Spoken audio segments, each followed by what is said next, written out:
வணக்கம். செல்வகுமாரின் அதிகாலை வானிலை ஆய்வறிக்கை. அதிகாரப்பூர்வ வானிலை அறிக்கைக்கு இந்திய வானிலை ஆராய்ச்சித்துறை அறிக்கையை பார்க்கவும். 2026 பிப்ரவரி 25 புதன்கிழமை அதிகாலை நிலவர வானிலை பதிவு. இந்த அறிக்கையில நீண்டகால வானிலை அறிக்கை இணைக்க பெற்றது. வானிலை அமைப்பு ஏற்கனவே தமிழ்நாட்டின் கரையோரம் நீடித்துக் கொண்டிருந்த தீவிர தாழ்வு பகுதி செயலிழந்து தாழ்வு பகுதியாக தெற்கு மத்திய வங்கக்கடற் பகுதியில் மற்றும் தென்கிழக்கு வங்கக்கடற் பகுதியை நோக்கி விலகி இருக்கிறது. தமிழ்நாட்டின் கரையோரம் உயரழுத்தம் ஆக்கிரமித்திருக்கிறது. இப்பொழுது உயரழுத்தமும் சற்று கிழக்கு காற்றும் உள்ளே நுழைகிறது. அதாவது இரண்டுமே குளிர்காற்று தான். உயரழுத்த காற்று உள்ளே நுழையும் பொழுது அதில் இருக்கக்கூடிய குளிர்ச்சி தன்மை, அதாவது குளிர்ந்த நீராவி, குளிர்ந்த காற்றில் இருக்கக்கூடிய நீராவி வெப்பத்தால் லேசாகி மேலெழுந்து மேற்கு மாவட்டங்கள் நோக்கி பயணித்து தரைப்பகுதிகளில் மேற்கு மாவட்டங்கள்ல மதியத்தில் அனலை கொடுக்கும். நேற்றும் அனலை கொடுத்தது, நேற்று முன்தினமும் அனலை கொடுத்தது. காரணம், குளிர்காற்று உள்ளே நுழையும் பொழுது கடலோரம் இதமான வெப்பநிலையும் படிப்படியாக வெப்பமடைந்து மேற்கு நோக்கி நகரும் பொழுது அந்த நீராவி மேலெழுந்து மலைகளுக்கு போய் மழை பொழிவை ஏற்படுத்தும். கீழ்ப்பகுதியில வெப்பம் உயர்ந்து அங்கே இருக்கக்கூடிய நீராவியும் வெப்பமடைந்து மேலெழுந்து குறைந்த அழுத்தத்தை ஏற்படுத்தும் தரை பகுதிகளில். குறிப்பாக இன்றைக்கு தென் மாவட்ட உள்பகுதிகள், தென் மாவட்ட மலையை ஒட்டிய பகுதிகள், மேற்கு மாவட்டம் மலைப்பகுதிகள், மலையை ஒட்டிய பகுதிகள், மேற்கு மத்திய பகுதிகள், சரியாக சொல்ல போனால் தஞ்சாவூருக்கு மேற்கே கேரள எல்லையோரம் வரைக்கும், புதுக்கோட்டை ராமநாதபுரம் தொடங்கி கன்னியாகுமரி, திருநெல்வேலி, தென்காசி, தேனி, கொடைக்கானல் வரைக்கும் உள்ள கேரள எல்லையோரம் வரைக்கும் உள்ள தென் மாவட்ட பகுதிகள், மேற்கு மாவட்ட பகுதிகள் வெப்பம் அதிகரித்து காணப்படும். மதியத்தில் இருந்து கிழக்கு காற்று, மேற்கு காற்று, வடக்கு காற்று, தெற்கு காற்று, 3 பக்கத்தில் இருந்து 4 பக்கத்தில் இருந்தும் காற்று குவிய, எந்த காற்று வேகம் எடுக்கிறதோ அந்த பக்கம் கொண்டு போய் வெப்பத்தால் லேசானதை கொண்டு போய் குவிக்கும். மேற்கு காற்றோட வேகம் கூடுதலாக இருந்தால் கிழக்கு குவிக்கும், கிழக்கு காற்றோட வேகம் கூடுதலாக இருந்தால் மேற்கு குவிக்கும், வடக்கு காற்றின் வேகம் கூடுதல் இருந்தால் தெற்கே குவிக்கும், தெற்கு காற்று வேகம் கூடுதல் இருந்தால் வடக்கு குவிக்கும். எது எப்படியோ இன்றைக்கு தென் மாவட்ட மேற்கு தொடர்ச்சி மலை காற்று தடுக்கும் கணவாய் இல்லாத பகுதிகளில் நல்ல மழைப்பொழிவை தொடக்கும். நாலுமுக்கு, ஊத்து, காக்காட்சி மற்றும் விருதுநகர் மாவட்ட பகுதிகள், செங்கோட்டை கூட சின்ன கணவாய் தான், அங்கிருந்து தொடங்கி தூத்துக்குடி மாவட்டம், திருநெல்வேலி, தென்காசி, கன்னியாகுமரி, விருதுநகர், தேனி, மதுரை, பிறகு ராமநாதபுரம், சிவகங்கை, சிவகங்கை ராமநாதபுரம்ல இரவாயிடும் மழைப்பொழிவை தொடக்கும். பிறகு புதுக்கோட்டைக்கும் வரலாம், திருச்சிக்கும் வரலாம். மேற்கு காற்று கூடுதலாக இருந்தால் திருச்சிக்கும் புதுக்கோட்டைக்கும் வரும். கிழக்கு காற்றின் கூடுதலாக இருந்தால் நேற்று போல் பொள்ளாச்சியில குவித்து மழை பொழிவை கொட்டும். நேற்றைக்கு பொள்ளாச்சியில 8 சென்டிமீட்டர் வரைக்கும் மழை பொழிந்திருக்கிறது. அதன் சுற்று வட்டார பகுதியில் 1 சென்டிமீட்டர் முதல் உடுமலைப்பேட்டை முதல் பொள்ளாச்சியோட கேரள எல்லையோரம் வரைக்கும், தெற்கு பொள்ளாச்சி, தெற்கு ஆனமலை, மேற்கு ஆனமலை, தெற்கே சமத்தூருக்கு தெற்கே உள்ள பகுதிகள் வரைக்கும், திருமூர்த்தி வரைக்கும் கூட, தளி வரைக்கும் மழை பொழிவு நேற்றைக்கு. அதே போல வடக்கே அன்னூர், பாசக்குட்டை பகுதி வரைக்கும் மழைப்பொழிவு இன்றைக்கும் அதுபோல் அங்கேயும் கொடுக்கும். சற்று கிழக்கையும் வந்து தாராபுரம், முப்பாறு, இணைக்கட்டு பகுதி, அரவக்குறிச்சி உள்ளிட்ட பகுதிகள், கரூர் மாவட்ட பகுதிகள், திண்டுக்கல் மாவட்ட பகுதிகளுக்கு வந்து கொடுக்கலாம். ஒதுக்கி ஒதுக்கி கொடுக்கலாம். ஆனால் இந்த பகுதியில இந்த பிப்ரவரி மாதத்துல இல்லாத மழைப்பொழிவு கொடுக்கும். இதை அறிவிப்பதே சவால். எந்த ஊர் என்று அறிவிப்பது மிக மிக சவால். புரிந்து கொள்ளுங்கள். தென் மாவட்டங்களுக்கும் மேற்கு மாவட்டங்களுக்கும், தென் உள் பகுதிகளுக்கும், தென் கடலோரத்திற்கும், தென் கடலோரத்தின் உள்பகுதிகளுக்கும், அதே போல திருச்சிக்கு மேற்கே புதுக்கோட்டைக்கு மேற்கே சிவகங்கைக்கு மேற்கே மதுரை உட்பட திண்டுக்கல் கொடைக்கானல் மலைப்பகுதி உட்பட மழை வாய்ப்பு இருக்கிறது. இன்றைக்கு மாலை இரவு நாளை அதிகாலை வரைக்கும். அது நாமக்கல் சேலத்திற்கும் ஈரோட்டுக்கும் கொடுக்கலாம், பவானிசாகருக்கும் கொடுக்கலாம், புரிந்து கொள்ளுங்கள். ரைட். நாளையிலிருந்து மேற்கு தொடர்ச்சி மலையில் மட்டும் மழை இருக்கும். 28ஆம் தேதி வரை மேற்கு தொடர்ச்சி மலை மற்றும் அதனை ஒட்டியுள்ள பகுதிகளுக்கு இந்த மழை வானிலை தென்படுகிறது. 1ஆம் தேதியும் இருக்கலாம். தமிழ்நாட்டின் கடலோரத்தை பொறுத்த வரைக்கும் இரவு நேரத்தில் குளிர்ந்த வானிலையும், மாலை வந்தால் குளிர்ந்த காற்றும், அதிகாலை குளிர்ந்த வானிலையும் நிலவும். அதுவே வெப்பமடைந்து மேற்கே போய் பகலிலே அனலையும் மாலை இரவில இடிமழை பொழிவையும் கொடுக்கும் என்று சொல்லி இருக்கிறோம். ஆனால் நாளையிலிருந்து கொஞ்சம் புழுக்கமான வானிலை இரவு நேரத்தில் நீடிக்கும். ஆங்காங்கே மேற்கே மழை பொழிவை கொடுக்கும். படிப்படியாக வெப்பம் உயரும். 8ஆம் தேதி வரை 8ஆம் தேதி வரை உயர் அழுத்தம் தமிழ்நாட்டின் கரையோரத்தில் அமைந்து கொண்டு, அதாவது மேற்கு வங்கம் முதல் தமிழ்நாடு வரை வங்கக்கடலின் மத்திய பகுதியில் அமைந்து கொண்டு உயரழுத்தம் வலுவாக அமைந்து வங்கக்கடலின் மத்திய பகுதியிலிருந்து குடைபோல் இறக்கி தமிழ்நாட்டின் கடலோரம் உள்ளே அனுப்பும் குளிர்காற்று வெப்பமடைந்து மேற்கே போய் ஈரோடு, கரூர் மற்றும் திருப்பூர் போன்ற பகுதிகளுக்கு வெப்ப அனலை கொடுக்கும். 2ஆம் தேதியிலிருந்து 8ஆம் தேதி வரை கோயம்புத்தூருக்கும் 35-36 டிகிரி செல்சியஸ் போகலாம். ஆகவே அதாவது 36 என்பது 96.8 டிகிரி ஃபாரன்ஹீட், 37 என்பது 98.6 டிகிரி ஃபாரன்ஹீட் வரைக்கும் போகலாம். 38 கண்டிப்பாக ஈரோட்டில் இருந்து கொண்டே இருக்கும். இன்றைக்கு 38 நெருங்கும். நாளையிலிருந்து 38 தொட்டுக்கொண்டே இருக்கும். 100 டிகிரி இருக்கும். இப்படி வரக்கூடிய 8ஆம் தேதி வரை 100 டிகிரி வெப்பம் நிலவும். கரூர், ஈரோடு, திருப்பூர், கோயம்புத்தூருக்கு கூட 96.8 36 டிகிரி செல்சியஸ் 96.8 டிகிரி ஃபாரன்ஹீட் நிலவும். அதே போலத்தான் திருப்பூர் மாவட்டத்தின் பகுதிகளுக்கும் இந்த பாலக்காட்டு கணவாய் நுழைவாயிலாக இருப்பதன் காரணமாக கிழக்கிலிருந்து வரக்கூடிய குளிர்காற்று மேற்கு நோக்கி பயணிக்கும் அடித்தடமாக அமைந்து கிழக்கிலிருந்து வரக்கூடிய காற்று ஈரப்பதம் லேசாகி மேலெழுந்த பிறகு ஒரு வறண்ட காற்றை அரபிக்கடல் நோக்கி அனுப்பும். இதனால இந்த வெப்பம் இது படிப்படியாக 7ஆம் தேதி 8ஆம் தேதி 6ஆம் தேதியிலிருந்து சற்று தென்கிழக்கிலிருந்து தெற்கிலிருந்து வடக்கு நோக்கி பயணித்து சேலம், வேலூர், திருப்பத்தூர் மற்றும் திருவண்ணாமலை போன்ற மாவட்டங்களுக்கு வெப்பத்தை உயர்த்தும்.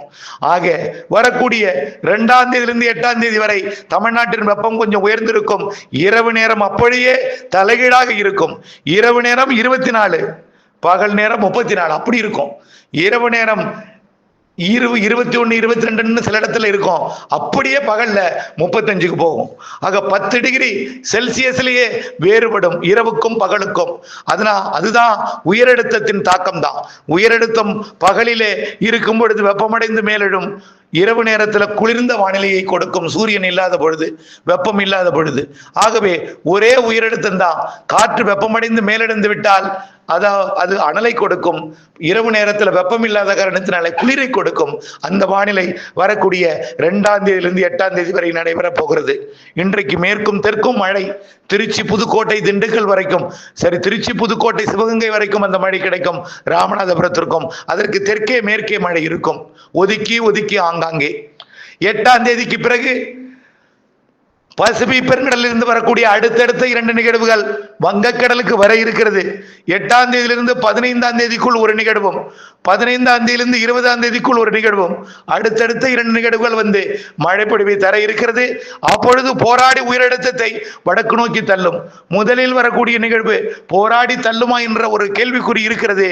இருந்தாலும் முயன்று வந்து இலங்கைக்கும் மழை பொழிவை கொடுக்கும். கிழக்கு காற்றை கொண்டு வந்து ஏற்றும். அப்பொழுது வெப்பத்தை குறைக்கும். உயரழுத்தம் இருந்தால் தான் வெப்பம் அதிகமா இருக்கும். இரவு நேர குளிரும் பகல் வெப்பமும் இருக்கும். உயரழுத்தம் இருந்தா கிழக்கு காற்று வந்தால் கொஞ்சம் மிதமான வெப்பநிலை நிலவும். அதுல குளிர் இருக்கும். அதே நேரத்துல கொஞ்சம் நீராவியும் இருக்கும் என்பதனால கொஞ்சம் மழை வானிலை திரும்பும். 8ஆம் தேதிக்கு மேல நனைக்கு மழை, தூறல் மழை, மேகமூட்ட வானிலை எல்லாம் திரும்பும். நிகழ்வு நெருங்கி வந்தால் நல்ல மழை பொழிவும் கிடைக்கும்.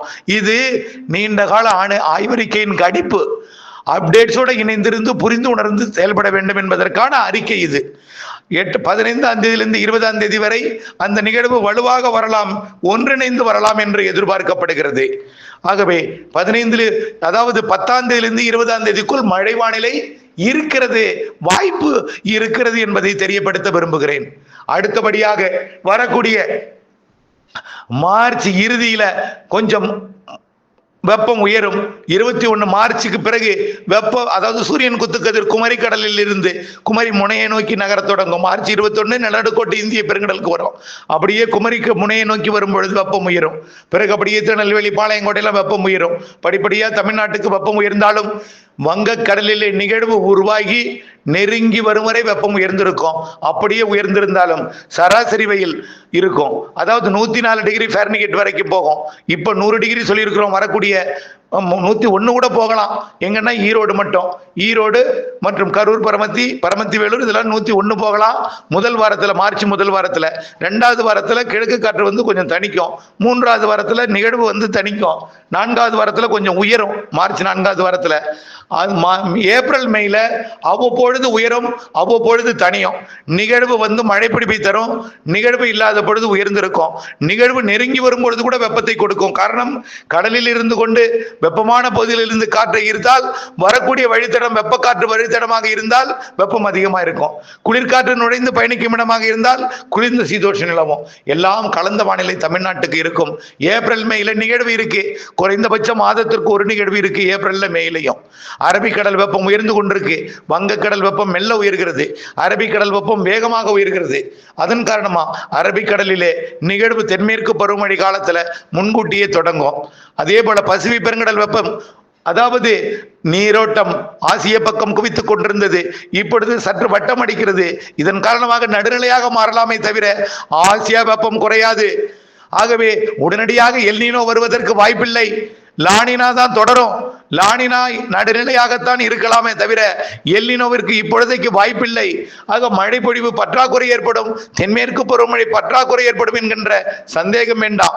தென்மேற்கு பருவமழைக்கு சாதகமாக இங்கே ஐஓடி இருக்கிறது. அதாவது பாசிட்டிவ் ஐஓடியோ அல்லது நடுநிலை ஐஓடியோ இருக்கும்.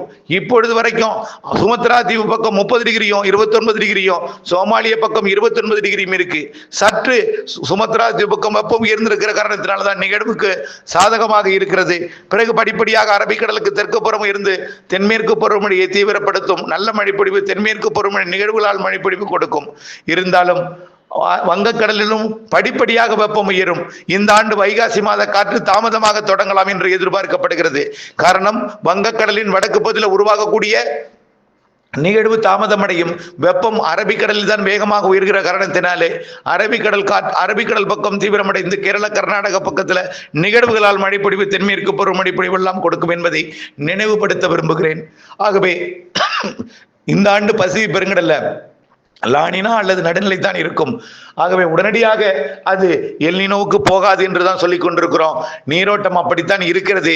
கண்டிப்பாக அமெரிக்க பக்கம் நீரோட்டம் திரும்பினாலும் ஆசியா பக்கம் நீரோட்டத்தால் வெப்பம் உயர்ந்து கொண்டுதான் இருக்கிறது என்பதையும் தெரியப்படுத்த விரும்புகிறேன். அச்சமோ பீதியோ கொள்ள தேவையில்லை. இந்த ஆண்டு ஐஓடி சாதகமா இருக்கு. ஐஓடி சாதகம், மழைப்பொழிவிற்கு சாதகம் என்பதையும் தெரியப்படுத்த விரும்புகிறேன். கோடை வெப்பத்தை பொறுத்த வரைக்கும் கடந்த ஆண்டை ஒப்பிட்டுக் கொள்ளுங்கள்.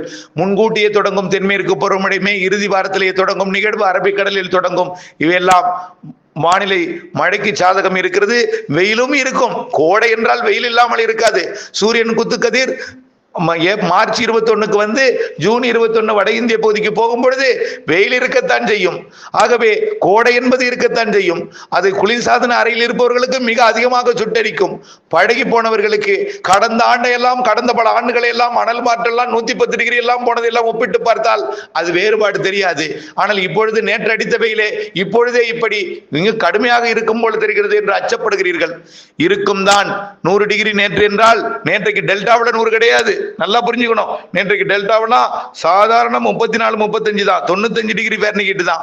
ஆனால் உணர் வெப்பம் மரங்கள் இல்லை என்றால், மரங்கள்லாம் வெட்டப்பட்டு விட்டால் வெப்பம், ஆக்சிஜன் கிடைக்காது, அனல் அதிகமாக இருக்கும். ஆக உணர் வெப்பம் அதிகமாக இருக்கும்.